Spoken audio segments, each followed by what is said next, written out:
तो आज मैं दीपक बनाम हरियाणा सरकार मामला जो कल से सोशल मीडिया पर घूम रहा है उसके बारे में चर्चा करने के लिए आपके पास मैं प्रस्तुत हुआ हूँ। इस मामले की जानकारी हम में से किसी को भी नहीं थी, यानी कि मुझे भी नहीं थी कल तक, जब तक कि सोशल मीडिया पे नहीं आया। हालांकि सरकार को इसकी जानकारी रही होगी, तो बड़ी सरप्राइजिंग चीज़ है कि सरकार की तरफ से अभी तक इस बारे में कोई स्पष्टीकरण क्यों नहीं दिया गया। बात ऐसी है कि जब सोशो इकोनॉमिक क्राइटेरिया के मामलों की सुनवाई हुई तो उसके साथ में चूँकि ये जो LPA 1037 जो उसकी भी सुनवाई चल रही थी, तो इसलिए उस समय पर सुनवाई के दौरान मैं कोर्ट में मौजूद रहा, तो मुझे इसकी जानकारी है।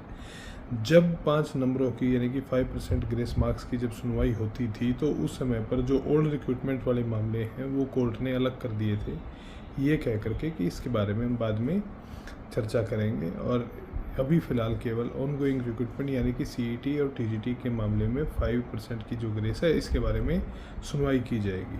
तो यही कारण है कि जो ये जजमेंट आती है, तो जजमेंट में किसी भी ओल्ड रिक्रूटमेंट या एग्जिस्टिंग रिक्रूटमेंट का कोई किसी भी प्रकार का कोई जिक्र नहीं आता है।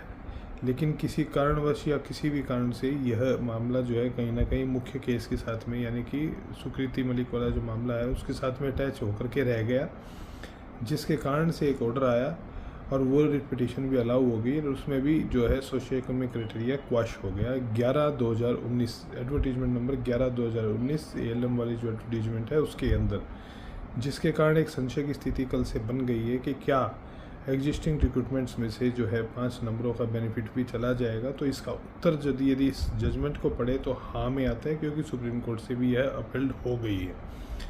लेकिन इसमें एक तरीका निकल कर के आता है, मैं आपको उस तरीके से अवगत आपको मैं करा देता हूँ जो साथी समझ रहे हैं इस चीज़ की। मेरी जब सरकारी सूत्रों से जब मेरी बात हुई तो मुझे पता लगा है कि सरकार इसके अंदर क्लैरिफिकेशन की एप्लीकेशन लगाने जा रही है हाईकोर्ट के अंदर, रिव्यू प्लस क्लैरिफिकेशन की एप्लीकेशन की जो जजमेंट सुकृति मलिक वाली है वो किसी भी एग्जिस्टिंग रिक्रूटमेंट को दिक्कत ना दे, इस प्रकार का प्रावधान हाईकोर्ट कर दे, वरना उस मामले को सुप्रीम कोर्ट अलग से लेकर के जाया जाए और उसके ऊपर अलग से बहस कराई जाए।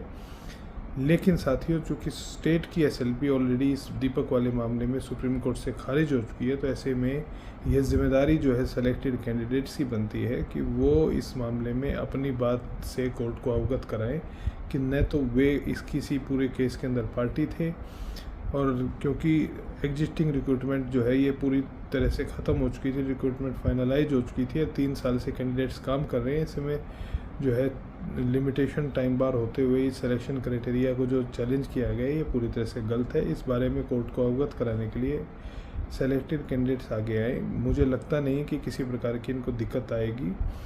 आपको जा कर के कुछ नहीं कहना कोर्ट में, केवल मात्र एक ही चीज़ कहनी है कि प्लीज़ आप इस बात को समझिए कि हमें पार्टी नहीं बनाया गया। और 2, जो CET का फैसला है वो चूँकि CET की रिक्रूटमेंट ऑनगोइंग रिक्रूटमेंट थी, तो हमारी रिक्रूटमेंट को इससे अलग किया जाए, नहीं तो ये पूरा का पूरा जो चीज़ें 2018 से अब तक सेटल हुई हैं सब की सब अनसेटल हो जाएंगी। क्योंकि जो रिक्रूटमेंट क्वाश हुई है उसके अंदर जो सोशो इकोनॉमिक का क्राइटेरिया आया था वो अमेंडेड क्राइटेरिया 11 जून 2019 को लागू हुआ था। इससे पहले 13/2/2018 वाली जो आपकी जो नोटिफिकेशन थी जिससे ग्रुप C में ये क्राइटेरिया लागू किया गया था, उसे अमेंड किया गया था 11 जून 2019 में। 1-2 चीज़ें उसमें डाली गई थी। वो चीज़ें थी, एक तो कि जो फादरलेस बच्चे हैं उनको जो है बेनिफिट दिया गया था, बावजूद उसके कि उनकी माता जीवित थी, क्योंकि ये जो है एक कंट्रोवर्सी एक मामले के अंदर हाई कोर्ट में सुनाई गई थी, जिसके कारण बाद में सरकार के संज्ञान में सरकार ने उसे बदलाव करने का काम किया।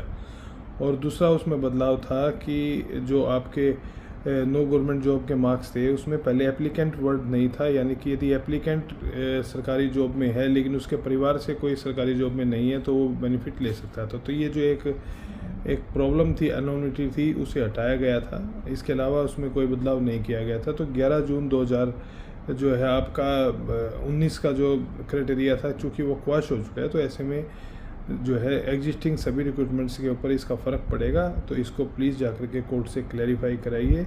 मेरी शुभकामनाएं आपके साथ हैं, चिंता मत करिए, और जल्दबाजी में हड़बड़ाहट में कोई ऐसी चीज़ ना करें जिसके कारण आपको या आपके परिवार को किसी प्रकार की दिक्कत आए। बहुत बहुत धन्यवाद।